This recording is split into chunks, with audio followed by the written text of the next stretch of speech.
Bonjour à tous, c'est Christophe pour ma chaîne NeoProDFX. Alors ça fait un petit moment que j'ai pas fait de vidéo, et oui, c'est le retour. Et là, vous allez en avoir pendant un petit moment des vidéos, parce que maintenant, ma vie s'est stabilisée, il y a pas mal de choses qui ont été améliorées, donc je vous ferai pas trop d'étalage sur ma vie perso, mais ce que je veux dire, c'est qu'en gros, ma vie personnelle s'est améliorée. Je reprends ma vie en main, je repars à zéro sur pas mal de choses depuis ma séparation d'il y a un an. Et on va dire que il y a des bonnes choses qui arrivent. J'ai pas mal de machines à vous présenter, des lasers, les imprimantes 3D, bon, il y en a encore 3 que je dois vous présenter. Les lasers, il y en a une dizaine, vous n'allez pas être déçus, il y a du matos à se mettre sous la dent. Il y a pas mal de choses intéressantes. Donc aujourd'hui, on se retrouve pour la présentation de la Mingda Magician X2. Alors, pourquoi il y a deux machines côte à côte? Tout simplement parce que, en fait, à côté, j'avais reçu la Mingda Magician X, la première version qu'ils avaient faite, et en fait, ils ont fait une version mise à jour, avec pas mal de petites corrections, des défauts que celle-ci avait. Il y en avait quand même pas mal. Il y en avait quand même pas mal.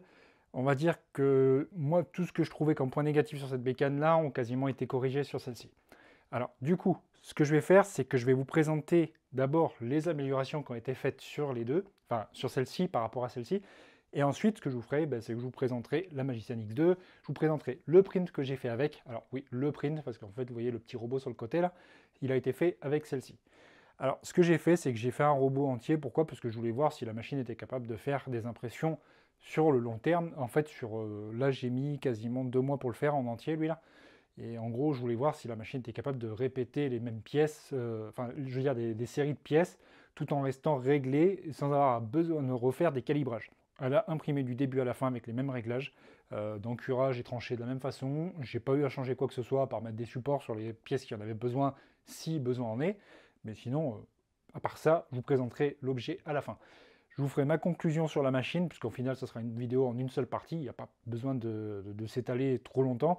Au niveau du montage, c'est pareil. Vous allez voir, je vais vous expliquer après, mais franchement, il y a quoi? Il y a 6 vis à mettre, non, 8 vis. Il y en a 2 sur les côtés et 2 en dessous, mais franchement, de chaque côté, c'est... En gros, en 20 minutes, la machine est prête à imprimer. Et ça, enfin, franchement, cette machine-là, pour moi, elle est intéressante. Alors après, je vous mettrai les détails sur le côté, là, avec les tarifs, les dimensions et tous les détails importants sur la machine. En ce moment, il y a une petite promo, je crois, sur le site de Mingda. Alors, il y a toute la gamme de Mingda qui est en train d'être réévaluée en X2. Alors, celle-ci, je vais la mettre de côté tout à l'heure. En gros, il y a la Magician X2, il y a la Magician X2 Max, en fait, la grande en 30 par 30, et il y a la grande taille, la maxi qu'ils avaient faite, qui est en 400 par 400 par 400. Et franchement, la gamme X2 qu'ils ont fait est franchement intéressante. Moi, j'aime bien. C'est un produit qui marche bien. Moi, c'est une machine que j'aime beaucoup utiliser. Après, en général, comme je vous dis, les 23 par 23, pour moi, j'ai très peu de prints qui font de la petite taille. Là, sur le robot, j'ai dû le couper en beaucoup de morceaux pour pouvoir le passer sur cette machine parce qu'il y a beaucoup de morceaux qui sont grands et qui ne passent pas. Il y a par exemple la tête qui a été faite en 2 morceaux, mais en diagonale. Enfin, je veux dire, c'est des pièces. Moi, j'aime bien avoir des machines avec des grands plateaux. Voilà. Donc, c'est parti. Donc, ce que je vais faire, c'est que je vais déplacer cette caméra ici. Je vais vous mettre là, je vais vous faire des gros plans de chaque côté, des améliorations qui ont été faites sur la X2 par rapport à la X1. Enfin, même pas la X1, parce qu'en fait, c'était juste X. Donc, sur la droite, vous allez trouver la X, et sur la gauche, vous trouverez la X2. Donc, dans un premier temps, on va avoir ici le câble du plateau qui a été complètement refait. Vous voyez ici une nappe plate qui est dans un petit logement ici, et qui ne se prendra pas du coup comme à l'ancienne machine en fait, quand on recule le plateau complètement. En fait, le câble avait tendance à se prendre ici dans le moteur. En plus, on peut voir également, bon là, elle est un peu poussiéreuse parce que celle-là, je m'en sers plus. Alors, du coup, on peut voir que le moteur ici, il est à l'extérieur. Là, il est à l'intérieur du châssis. Le end-stop, alors du Y, c'est un end-stop ici, optique, qui est ici. Alors que sur l'ancienne, on avait un clic-clic qui se trouve ici. Vous voyez. Donc ensuite, on va avoir quoi d'autre comme amélioration? Donc on a toujours le Dual Z ici, là, avec les end-stop optiques. Hein. On va avoir la même chose sur celle-ci, mais ça se trouvera à l'avant. Ici, ils ont été déportés sur les côtés avec les petites baguettes là. On peut voir également que tous les blocs du Z ont été repensés. Un petit peu comme sur une artillerie de Genius, sauf que sur la Genius, ça c'est en aluminium. Ici, c'est du plastique. On va avoir ici, du coup, une petite vis qui va nous servir à régler les excentriques. De base, j'ai pas eu besoin de les régler. Par contre, j'ai eu besoin de resserrer les vis des noix ici qui n'étaient pas du tout serrées. Du coup, ça bougeait énormément. Il y avait du backlash. Là, je les ai resserrés, ça ne bouge plus. Donc, franchement, sur cette partie-là, c'est pas mal. C'est pas mal. On va avoir la courroie du coup qui est dans un sens différent. Vous voyez, ici, elle est dans ce sens-là. Sur l'ancienne, on avait la courroie qui était comme ça. Du coup, on avait tendance à pouvoir l'entendre frotter au niveau du profilet à l'avant. Là, ce n'est plus le cas, vu qu'elle est carrément faite dans un logement qui est prévu à cet effet. Sur l'ancienne, on pouvait voir qu'on avait des profilés comme ceci. Là, les profilés sont plus larges, ce qui nous permet d'avoir un gage de stabilité sur le plateau qui est un peu meilleur. Sur celle-ci, ça bougeait quand même un peu. Là, on est un peu plus stable vu qu'on est plus large. Au niveau du câble, on va avoir toujours la même visserie ici pour sécuriser le câble. Ça, on est bien. Les coupleurs, c'est les mêmes. Ensuite, sur la partie, on va dire sur le portique en haut, on va avoir du plastique, toujours pareil, avec le support bobine qui se met ici. Donc là, je vais passer sur l'avant maintenant. Donc là, on peut voir, bon, celle-ci, elle a pas mal imprimé, elle a vécu quand même. Il y en a eu pas mal de pièces de fête dessus. Après, la machine en elle-même, pour moi, fonctionnait très bien, la X. Mais bon, ils ont fait une mise à jour qui est pour moi meilleure, largement meilleure même. Donc on va avoir sur l'ancienne plateau en verre avec les espèces de ultra base là qui étaient dégueulasses. Et en fait, au bout d'un certain temps, ça finit par s'aplatir, se bouffer.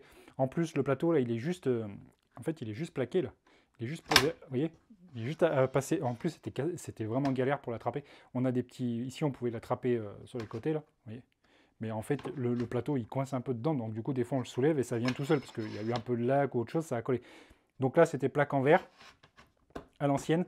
Sur le nouveau, on va avoir un PUI magnétique, toujours pareil, avec les côtés, vous voyez, on a les petites ergots ici pour vous identifier comme on fait. Donc on l'attrape. Par contre, ne pas l'attraper quand il est chaud, parce qu'il est vraiment brûlant, vu que c'est du métal, c'est quand même un risque de se brûler. Donc là, on a une plaque PUI double face, on a le côté lisse ici, côté granuleux. Franchement, côté granuleux est très bien. J'ai imprimé quelques petits trucs sur le côté lisse pour tester, mais franchement, le côté granuleux, le grain est fin, donc du coup, le dessous de vos pièces ne sera pas dégueulasse. Ça reste quand même quelque chose d'intéressant à savoir, parce qu'il y a certains PEI qui ont des grains assez gros et qui, je trouve, c'est dégueulasse.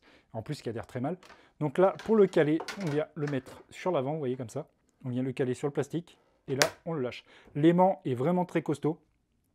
Ça, il n'y a pas de souci d'adhérence, ça marche vraiment bien. Sur celle-ci, bon, mais du coup, il suffisait de dégraisser proprement, ou alors si on voulait vraiment être sûr sur une grosse pièce, ça ne se décolle pas, on mettait de la 3D lac.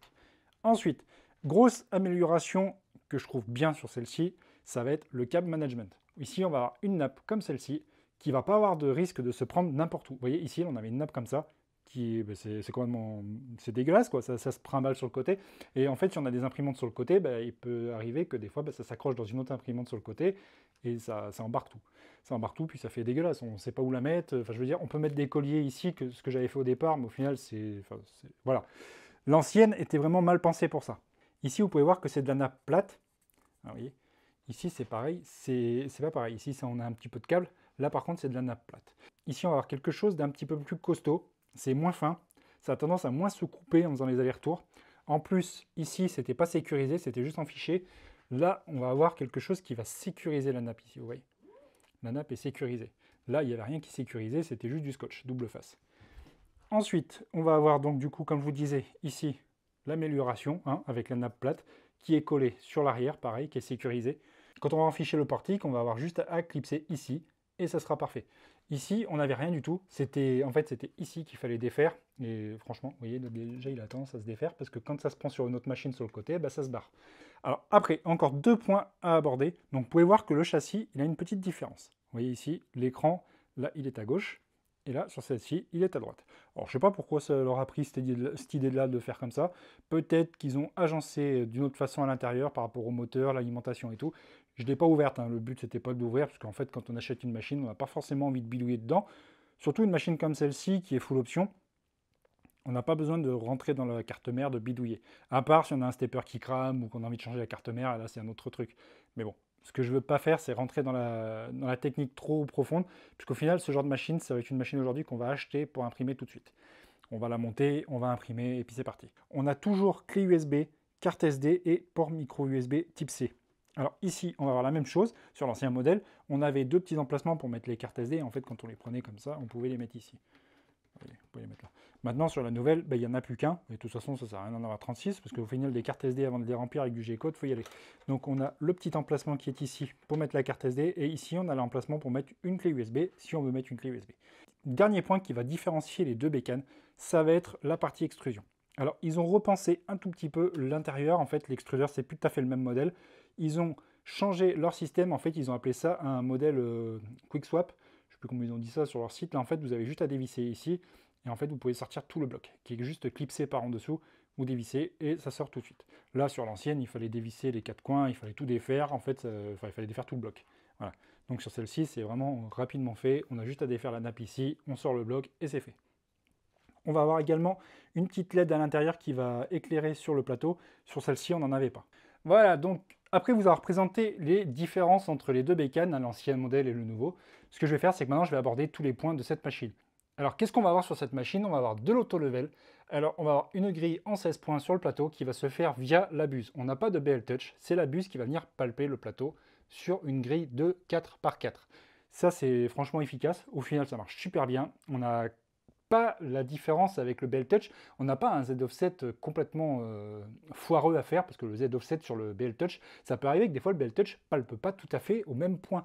Alors que ici, c'est la buse qui fait référence, donc si la buse sait où elle est, après, si on fait le réglage, on a toujours un petit Z offset à faire avec le papier pour savoir où la buse se situe par rapport au plateau, mais une fois qu'on a fait ce Z offset avec la buse par rapport au plateau, une fois que la buse va palper tous les points, elle saura exactement où elle est partout.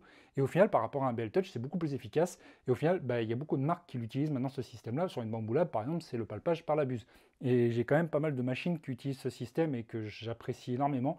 Alors, par contre, si on fait un palpage par la buse, il faut absolument que la machine ait la buse chaude et nettoyée.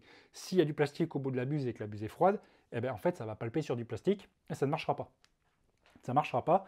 Au final, ce qui va se passer, c'est que vous allez défoncer votre plateau. Alors, l'avantage de cette machine, c'est que quand on fait un auto-level, eh bien, elle préchauffe la buse, exprès pour que vous ayez le temps de regarder si la buse, il y a du plastique au bout. Si vous regardez que vous avez un tout petit peu de plastique qui coule, vous prenez une espèce de petite pince à épiler ou un truc comme ça, vous enlevez le bout de plastique. Comme ça évitera que votre palpage soit foireux. Voilà. Ensuite, qu'est-ce qu'on va avoir d'autre sur cette machine? On va avoir un direct drive avec en fait un système comme les anciens BMG, on va avoir un système à double engrenage, c'est-à-dire qu'en fait on va avoir deux roues qui vont entraîner le filament à l'intérieur de l'extrudeur, et ça c'est beaucoup plus efficace qu'un système à l'ancienne où on avait un roulement et une roue dentée. Le système ici marche pas trop mal. Alors sur la X que j'avais, l'ancien modèle que je vous ai présenté, la roue dentée, enfin, même pas la roue dentée, le roulement de l'extrudeur couinait. Il avait un petit souci et au final, elle me l'a fait du début à la fin. J'ai démonté. Au final, il fallait que je change les roulements, mais j'avais pas envie de le faire parce que le but, quand je reçois une machine, c'est que j'ai pas envie de la bidouiller. Si la machine ne me plaît pas, je la mets dans un coin et au final, je m'en occupe plus tard si jamais j'ai vraiment envie de l'utiliser. Ça, quand vous achetez une machine, par contre, c'est différent. Là, la Mingda Magician X, quand on me l'avait envoyé, c'était un proto. Pour ça que j'ai rien bidouillé dessus. Si c'était une machine que j'avais achetée, par contre, j'aurais un petit peu gueulé et leur dire que voilà.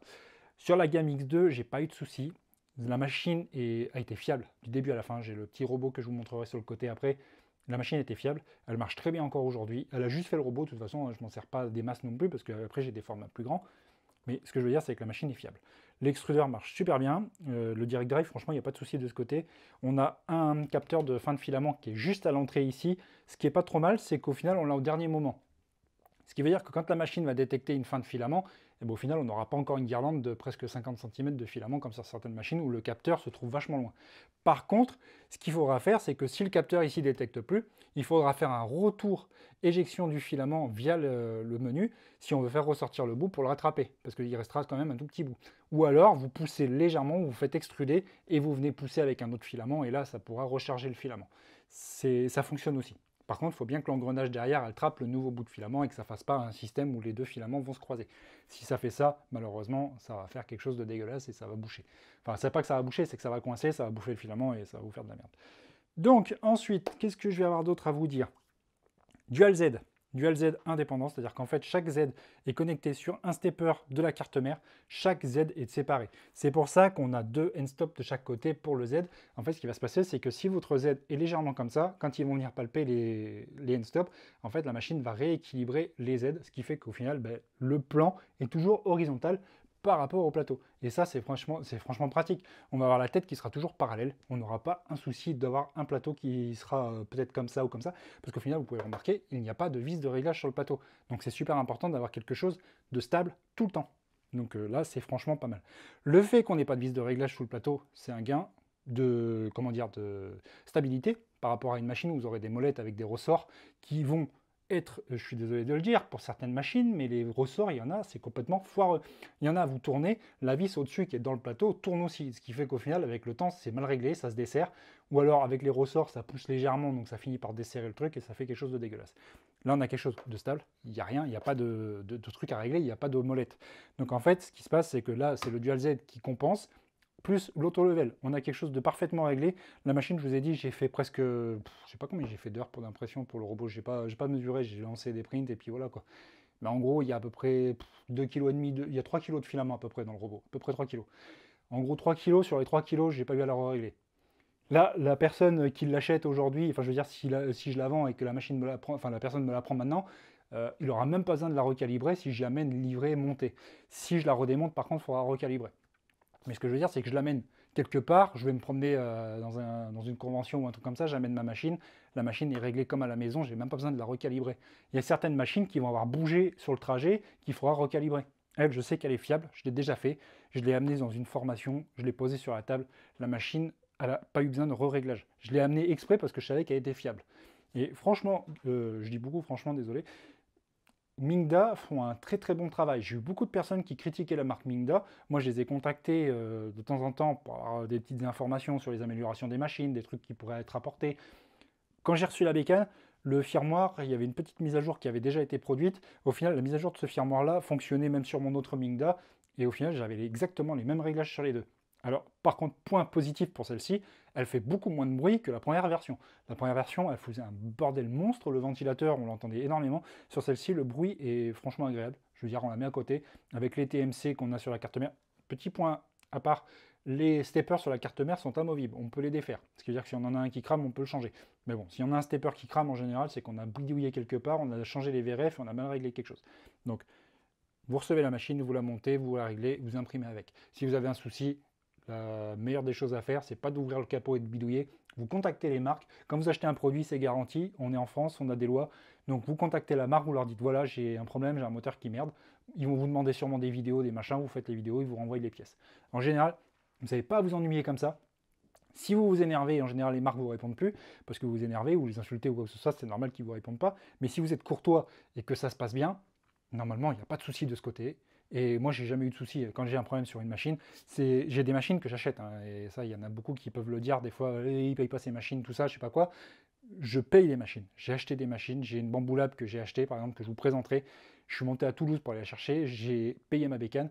Ce que je veux dire, c'est quand on a un souci sur une bécane, il ne faut pas avoir peur. Il faut contacter la marque, le revendeur ou qui que ce soit. Le revendeur, si vous avez acheté chez un revendeur, c'est lui qui est responsable. Par contre, c'est lui qui doit vous gérer le SAV. Si vous dites de contacter la marque, vous lui dites non, non, toi tu gères et toi tu appelles la marque. Par contre, c'est comme ça que ça se passe. Parce que je suis désolé, mais certains revendeurs veulent se sortir le. Certains revendeurs, c'est eux qui sont responsables des bêtises qu'ils envoient. Parce que si le carton il a fait 5000 km, qu'il arrive pété et qu'il y a un problème, c'est lui qui doit gérer. Bref, aparté.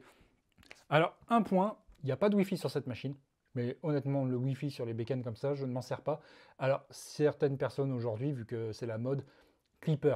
Vous pouvez mettre un clipper sur cette machine. Il va falloir par contre configurer un fichier config pour mettre dessus. Vous pourrez mettre un écran à côté clipper. Vous pouvez mettre un clipper pad, une Creality pad ou un truc comme ça, ou FLSun pad. Vous pouvez les mettre sur ce genre de machine. Même Big3Tech, ils en ont. Il va falloir par contre créer des profils. Mais honnêtement, ces machines, pour moi, comment dire, c'est pas fait pour les extrudeurs. Par exemple, si vous mettez un clipper pour imprimer à 600 mm par seconde, vous oubliez. Si vous mettez un clipper pour avoir l'accès à l'ordinateur avec le Wi-Fi, être indépendant et tout ça, honnêtement, l'intérêt, il n'est pas énorme. Les machines sur Marlin sont capables d'imprimer déjà à 150 mm par seconde. Si les marques ne les préconisent pas, c'est que la partie mécanique n'est pas faite pour le supporter à long terme. Si une marque vous dit que la machine est capable d'imprimer à 150 mm par seconde, vous pouvez le faire avec Cura et avec Marlin. Vous n'avez pas besoin de mettre un clipper. Ça, c'est des mythes que j'entends énormément sur les TikTok et tout ça. Le clipper pad, c'est pas obligatoire. C'est vraiment un truc marketing en plus, sauf si vous voulez vraiment vous amuser à bidouiller. Mais quelqu'un qui veut une machine comme ça, qui veut la mettre dans son salon, qui veut s'initier à l'impression 3D, qui veut imprimer des pièces, même pour faire un business, pour faire des porte-clés, des machins, des créations, vous voulez créer des pièces pour la maison, ou même pour les vendre, machine comme ça fait le taf. Ça fait le taf, ça va vous coûter 250 € la machine.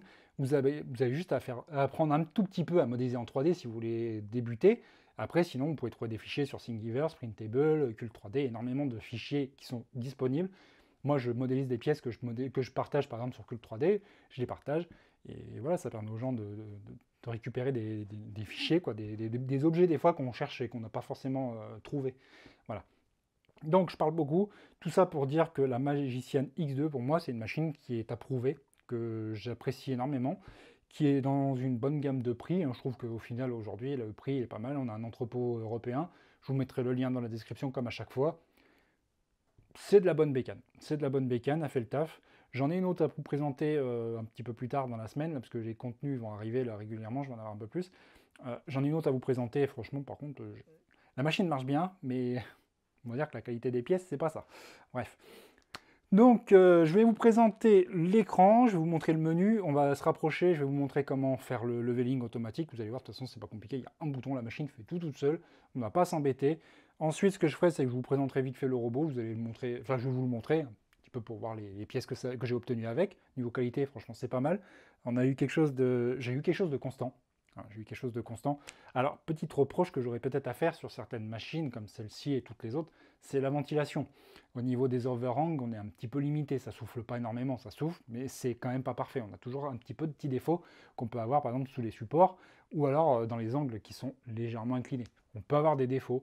Après, si on règle bien les supports, on aura un tout petit peu moins de nettoyage à faire. Mais ce qu'il faut se dire, c'est que les pièces qui ont un certain angle, des fois, il faut soit voir si on peut les positionner dans une autre façon, soit il faut se dire qu'il y aura un petit peu de travail. Ça reste de l'impression 3D. Après, sinon, la bidouille, moi, au final, aujourd'hui, je me dis un truc, c'est que si on veut bidouiller, il faut partir sur des kits de machines à bidouiller, genre des Prusa, des Voron, des trucs comme ça. J'ai ma Monster FX, par exemple, c'est une machine qui est entièrement bidouillée. Là, j'y mets ce que je veux. Mais ça, on ne va pas l'acheter pour le bidouiller. Voilà. Donc, c'est parti. Je vais vous présenter l'écran. Je vais allumer la bécane. Je vais vous mettre sur le côté également un test que j'ai fait en infrarouge avec le capteur de température de mon autre téléphone pour vous montrer l'efficacité du plateau qui est pas dégueulasse. Au final, on met 60 degrés, au milieu on est à 59 et quelques. Sur les bords, on va tourner autour des 53, 54. C'est normal. Hein, les plateaux chauffants, en général, sur les bords, c'est un peu... Voilà quoi. On n'est pas sur un plateau en 220, on est sur un plateau en 24 volts, tout simplement, c'est la carte mère qui pilote et qui envoie de l'électricité dedans. Donc au final, le plateau, voilà. Je vous mettrai également sur le côté la petite consommation sur un print de 3 heures, on est à 0,18 kWh. Print de 3 heures, avec un plateau à 60 degrés et extrudeur à 220 degrés pour du PLA. Je l'avais mis un petit peu plus rapide la machine, pour avoir le print dans 3 heures et être tranquille. Mais franchement, 0,18 kWh pour 3 heures de print, je vous laisserai faire le calcul. En moyenne, en général, elle tourne entre les 50 et 60 watts, une fois que le plateau est chaud. Au départ, le pic va être à 300 watts, et après, elle va se stabiliser entre 50 et 60 watts avec les moteurs et tout qui tourne. Voilà. Donc voilà ce que ça donne au niveau de la conso. Donc on est vraiment pas mal. Ça consomme pas des masses. Au final, c'est... Voilà quoi. Donc c'est parti, je vous présente l'écran de près sur le petit téléphone ici. On va voir ce que ça vaut au niveau du menu, si c'est intuitif ou pas. Donc allez, c'est parti.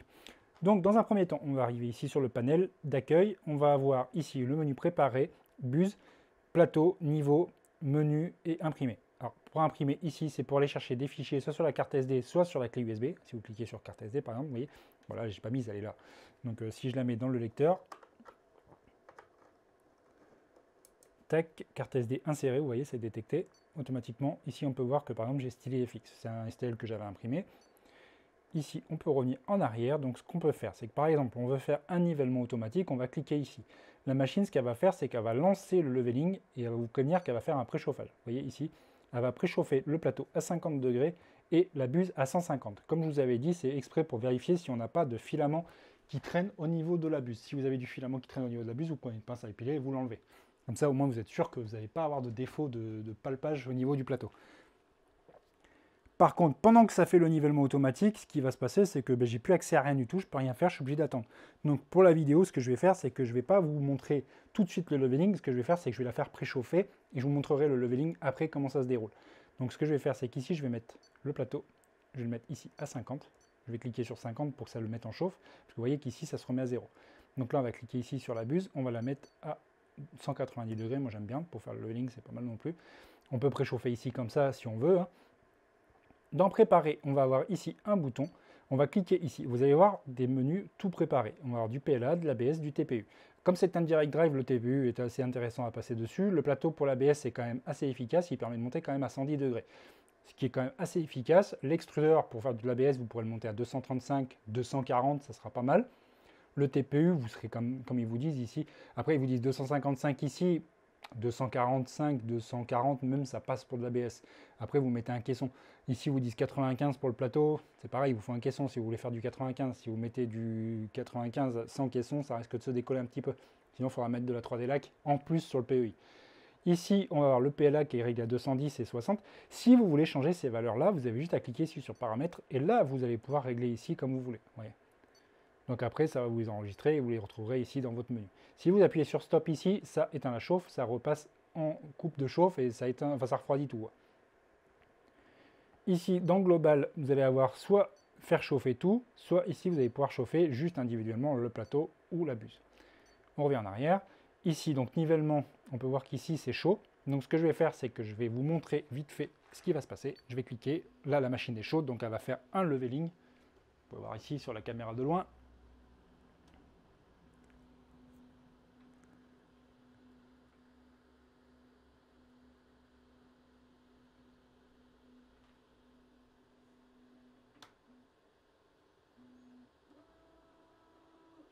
Voilà, donc ce qui va se passer, c'est que la machine va faire un palpage de 16 points, comme je vous avais dit, sur une grille de 4 par 4. C'est quand même assez rapide. Je vais vous montrer vite fait ici.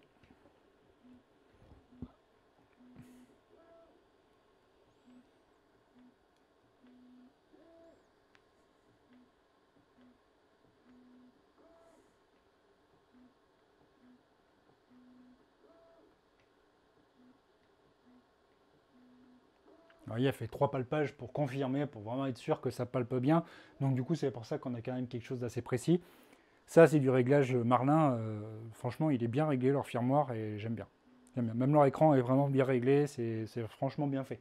Mingda, ils ont bien bossé chez eux au niveau des ingénieurs, c'est vraiment du bon taf. Vous voyez, le leveling c'est terminé. Alors, il y avait un petit écran qui affichait confirmé, au bout d'un certain temps, il s'enlève.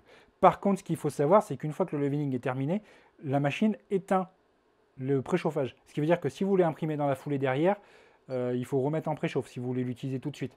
Après, si vous ne voulez pas l'utiliser tout de suite, que vous voulez juste faire un leveling, c'est pas grave. Par contre, vous avez pu voir qu'elle chauffe quand même assez vite. Elle n'a pas mis longtemps. J'ai discuté avec vous pendant 2 minutes. Au final, la machine était déjà chaude.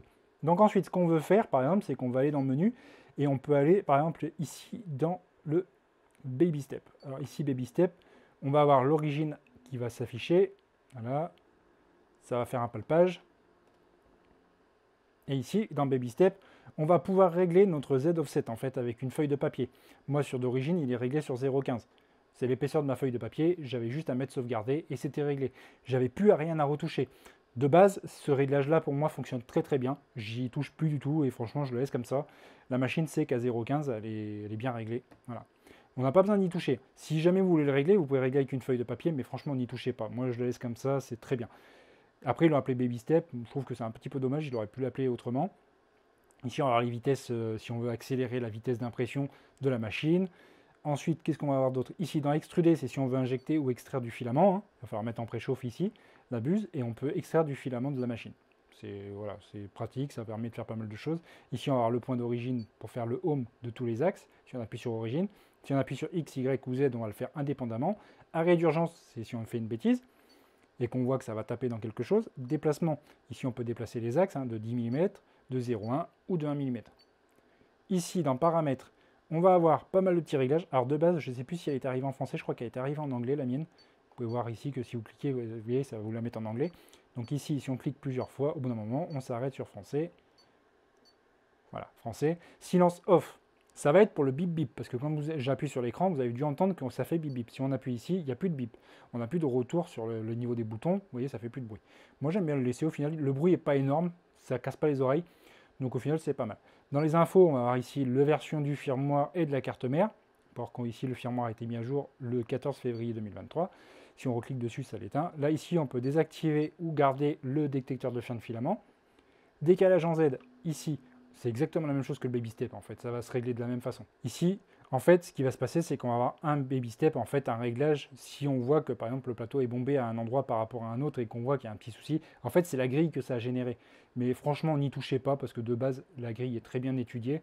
À part si vous avez un POC sur votre plateau, mais franchement, si vous avez un POC sur le plateau, je vous conseille carrément de le faire changer, de le remplacer. Voilà. Donc, on a fait le tour. Ici, on va avoir ventilateur pour régler le ventilo, si on veut le mettre à fond ou si on veut l'éteindre.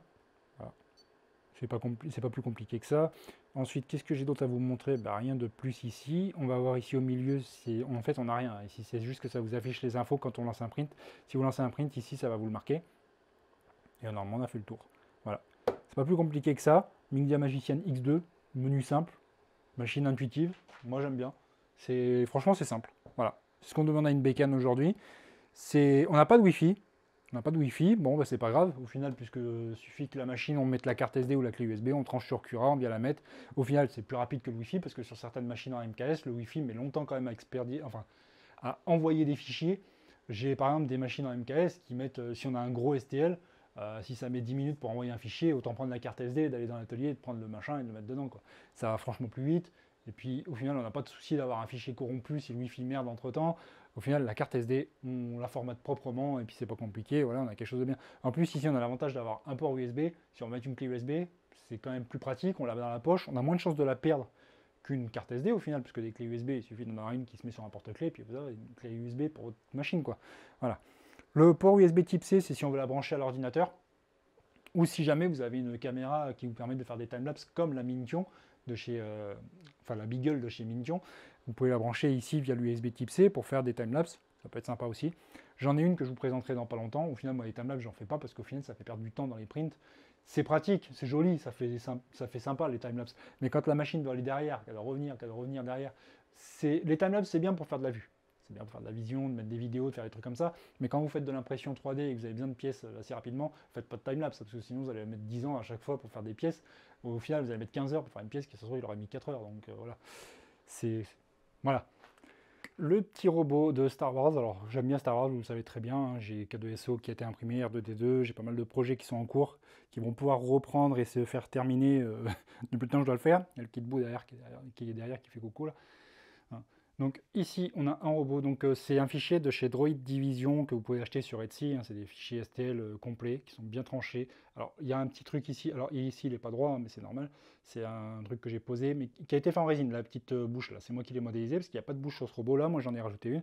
Au final, ce modèle là est livré en plusieurs moutures, on va dire. Ce qui se passe, c'est qu'en fait, dans le dossier STL, on a un kit qui nous permet de concevoir un petit robot différent. En gros, celui-ci, je peux le faire de différentes façons. Il y a une tête qui va être différente, des bras. Ici, par exemple, vous avez des formes arrondies. Vous pouvez voir ici, au niveau des bras, c'est arrondi, les yeux sont arrondis, la tête, c'est une espèce de petit dôme. Au niveau ici des jambes et sous ça, c'est pareil. Au niveau des pieds, et dans ce pack-là, en fait, on a des formes différentes. On peut avoir des pieds un peu plus carrés, des formes un peu plus tranchées, en fait, ce que je veux dire. En fait, ce que je vais faire, c'est que je vais en faire plusieurs, et avec les différents morceaux qu'on peut assembler. Et en fait, ça fera des petits robots de décoration pour faire un petit truc sympa dans un salon. Bref. Petit hors-sujet terminé. Le robot a été imprimé sur la Mingdia Magician X2. Alors, il y a eu des pièces qui ont été faites sur d'autres machines que j'avais fait le deuxième robot, parce qu'en fait, c'est pas mon premier celui-ci, c'est le deuxième. Le deuxième a été entièrement fait sur celle-ci, parce qu'en fait, ce qui se passait, c'est que je mettais les pièces au final sur les autres machines en même temps. Mais celui-ci, là, que vous voyez ici, a été entièrement fait sur cette machine. Les pièces, par exemple, ce genre de pièces, par exemple, la machine met à peu près une nuit entière à l'imprimer. On est sur la pièce n'est pas remplie hein, non plus, il y a un quadrillage à l'intérieur évidé. Par contre, on peut voir que la qualité est quand même assez propre. Alors ici, on a la couture, hein, malheureusement, on est obligé de l'avoir quelque part. La couture, il faut forcément que ça parte à un moment donné. Pour ceux qui se poseraient la question quand j'avais fait l'impression 3D, cette ligne, c'est qu'en fait, la machine, à partir du moment où elle a fini une couche, elle va monter d'un cran. Et elle va monter d'un cran. Et en fait, ce cran-là, c'est tout simplement l'axe Z qui monte.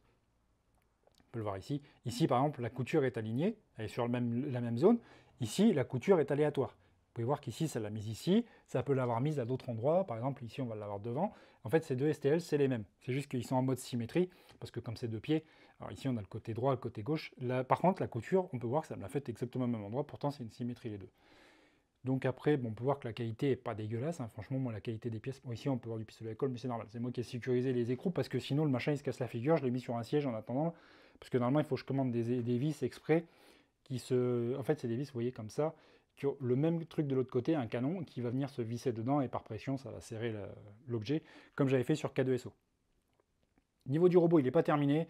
Il me reste encore une main à terminer sur celui-ci. J'ai le bras de l'autre côté qui est posé à côté, mais qui n'est pas fini non plus. Il faut que je commande la visserie. Au niveau de la tête, ça tourne. Vous voyez ici, ça tourne au niveau de la tête. ça tourne. On a des écrous ici qui maintiennent l'axe du cou. Alors ces deux-là, par contre, ils sont propres, hein, les écrous, je les avais en bonne taille, mais malheureusement, j'en ai plus assez pour les autres, il faut que je recommande. Mais du coup, on peut voir que là, on peut voir quelque chose ici qui est assez dégueulasse, mais ça, c'est normal. C'est moi qui ai voulu faire un petit test avec une espèce de fer à souder que j'avais récupéré qui est dégueulasse. Au final, je vais revenir à ma méthode que j'utilise pour coller mes pièces, c'est pas ça, parce que c'est franchement dégueulasse. Du coup, il va falloir que je refasse quelque chose de propre. Moi, là-bas, je le faisais au stylo 3D. Au final, fer à souder, ça m'a fait quelque chose de pas top. Stylo 3D, ça marche quand même mieux. Stylo 3D et de la colle, voilà. Donc tout ça pour dire que la qualité d'impression sur une Mingda Magician X2, bah voilà. Voilà. Et toutes ces pièces-là, en fait, là, le corps est divisé en deux ici. On a ces pièces-là, on a les épaules, on a la tête qui est séparée en deux. Vous avez pu voir la démarcation. Et ici, au niveau de la tête, en fait, on a un autre chapeau qui vient se mettre dessus. Mais au niveau des pièces, on a quelque chose de quand même assez propre.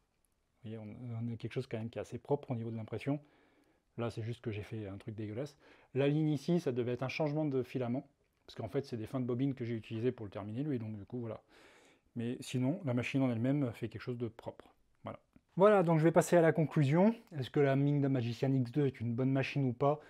Je vous arrête tout de suite pour ceux qui vont dire « Ouais, mais tu l'as reçue, donc tu peux pas être objectif ni quoi que ce soit, on te l'a donné ou quoi que ce soit. » C'est clair et net, les machines, quand je les reçois, même si on me les envoie gracieusement ou je ne sais quoi en échange d'une vidéo, je suis honnête dans mes tests. Si la machine fonctionne très bien chez moi, elle peut très bien fonctionner chez vous. Si elle ne fonctionne pas chez vous, c'est que soit la machine a un souci, vous contactez la marque, soit vous n'êtes pas capable d'imprimer correctement et donc il faut que vous continuiez à vous former. Je ne dis pas que vous êtes nul, non, il faut continuer à se former. Moi, la machine, les impressions 3D, ça fait 11 ans que j'en fais, donc c'est normal que je sais manipuler une machine, que je sais la maîtriser. Mais je vais partir du principe qu'il y a aussi des débutants qui vont commencer l'impression 3D, et c'est vrai que là, je n'ai pas parlé de Cura pour vous montrer comment on règle sur le trancheur, mais ce que je vais faire, c'est qu'au final, je vais vous préparer des vidéos tranchage sur Cura et sur Prusa Slicer et sur d'autres trancheurs. Par exemple, moi, j'utilise Orca Slicer pour la Monster FX que j'ai construit. Je vais vous montrer comment on tranche des fichiers pour les imprimer. Je vais vous faire des petites vidéos tutoriels comme ça que je devais faire depuis longtemps, mais maintenant je peux enfin faire quelque chose de bien de ma vie. J'ai un cadre de vidéo qui me plaît. Voilà. Pas que ici, même en haut au niveau de la pièce bureautique, impression, modélisation 3D, on est bien. On est bien, donc je peux vous faire des vidéos de qualité maintenant. Donc au niveau du contenu, ça va arriver, vous inquiétez pas, il y a du monde là. Il y a de la machine, il y a de la laser derrière, il y en a encore de ce côté, il y a encore une laser là-bas, il y a une grosse CO2 qui va pas tarder à arriver dans l'atelier pareil. Il y a du monde, il y a du monde. Il y a de la bonne machine laser d'ailleurs, j'en ai reçu quelques-unes qui sont pas mal puissantes. Donc continuez à suivre la chaîne. Au niveau de l'imprimante 3D, donc je reviens sur la Mingda Magician X2. J'espère que je vais pouvoir tester la Magician X2 Max, celle qui est en 400 par 400, parce que ça là me botte bien pour faire des pièces de robot et faire des grandes pièces, parce qu'au final, moi la petite 230, là, elle part déjà, elle est partie, elle est déjà chez une personne. Tout ça pour vous dire, les machines en 230, c'est bien, pour commencer. Pour quelqu'un qui veut commencer l'impression 3D, qui veut se faire la main sur ce genre de machine, vous avez quand même un format intéressant. Vous avez du 230 par 230 par 260 de haut. Voilà. C'est une machine qui est légère, la poignée marche pas trop mal, même si c'est du plastique. Alors ce que je vous conseille de faire, c'est si vous l'attrapez par là, vous mettez quand même une main dessous pour sécuriser, pour éviter de vous retrouver avec le machin dans la main. Mais c'est quand même assez propre. Voilà. Est-ce que ça se place au niveau d'une Creality S1 Pro ou autre chose? Pas forcément. Par contre, ça se place au niveau de tout ce qui va être les Creality. On a quoi maintenant? On a les Ender 3 Neo, on a les Anycubic Cobra, et trucs comme ça. Ça se place largement dans la course. Ça éclate pas mal de marques. Les D12, tout ça, vous oubliez, hein, c'est largement au-dessus. Niveau qualité, on a quand même quelque chose d'au-dessus. Qu'est-ce qu'on va avoir d'autre derrière? On va avoir les Genius. Les Genius, mais c'est pareil, artillerie pour l'instant. Je pense qu'artillerie sortiront peut-être quelque chose en fin d'année, parce que pour l'instant, je n'entends plus trop des masses parler. C'est plus le truc, on va dire, en vogue. Mais franchement, Mingda, moi, Mingda, j'ai été agréablement surpris. La Magician X m'avait un petit peu déçu. Niveau qualité, on va dire qu'elle m'avait vraiment déçu. La Magician X2, quand je l'ai reçue, je l'ai déballé, je l'ai monté, je commençais à imprimer. Déjà le calibrage, le plateau PEI. Aujourd'hui, une machine, pour moi, une bonne imprimante 3D, il faut qu'elle ait un PEI magnétique, c'est pas mal. Note level, c'est pas mal. Double Z, c'est vraiment bien. Et Direct Drive, voilà.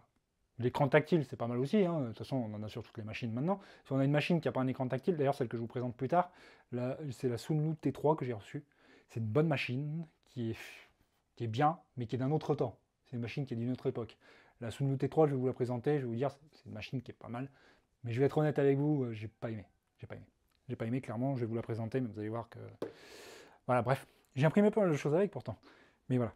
c'était la vidéo de la Magicienne X2. Je vous dis à bientôt sur ma chaîne. N'oubliez pas de vous abonner, de liker, de partager. Également, je suis sur TikTok, NeoProDFX. Hein, sur TikTok, je fais des petits trucs. Sur TikTok, je fais des petits trucs aussi. Toujours sur Instagram, neoprod-fx. Sur TikTok, c'est NeoProDFX. Également, le site neoprodfx.com qui commence à... En fait, j'ai pris un truc Shopify, je commence à faire un site pour mettre les créations que je fais. Il y aura du laser dessus, il y aura de l'impression 3D par la suite que je vais rajouter, des créations. Il y a quoi d'autre également, de la Cricut, parce que bientôt sur la chaîne, je vais rajouter tout ce qui est loisirs créatifs. Ceux qui ont créé au scandale, loisirs créatifs, Cricut Maker, ça peut être quelque chose d'intéressant, parce qu'au final, l'impression 3D, la découpe laser, gravure, et la Cricut, parce que la Cricut Maker, ça ne sert pas qu'à faire des mugs, des t-shirts, des trucs comme ça. On peut aussi faire des trucs pour nous, les makers, qui peuvent être intéressants. Et c'est pareil, la découpe vinyle, ça peut être intéressant également pour nous. Faire de la personnalisation d'imprimante 3D, ça c'est sympa. Découper des vinyles pour faire des stickers, des autocollants de voiture, décorer des robots, des droïdes, parce que également ça peut me servir. La Cricut Maker, par exemple, je peux découper des pochoirs dans certains matériaux qui peuvent me servir à faire de la peinture sur mes droïdes. Par exemple, j'ai K2SE sur le côté, j'ai une épaulière à faire, et je vais pouvoir m'en servir pour faire ça. Bref, je ne m'éternise pas plus sur cette vidéo-là, puisque ce n'est pas le sujet, mais en gros, c'était pour vous dire que le contenu arrive, j'ai pas mal de machines à vous présenter, dont la Cricut Maker 3. Je vous en dis pas plus. Il y a de la presse à vêtements, à mugs et tout ça, il y a pas mal de trucs qui arrivent sur la chaîne. Bref, le t-shirt d'ailleurs, c'est fait maison. Tout ça pour vous dire qu'il y a du contenu, et restez à l'écoute, parce que c'est reparti, et NeoProDFX est de retour, les gars. Je vous dis à bientôt.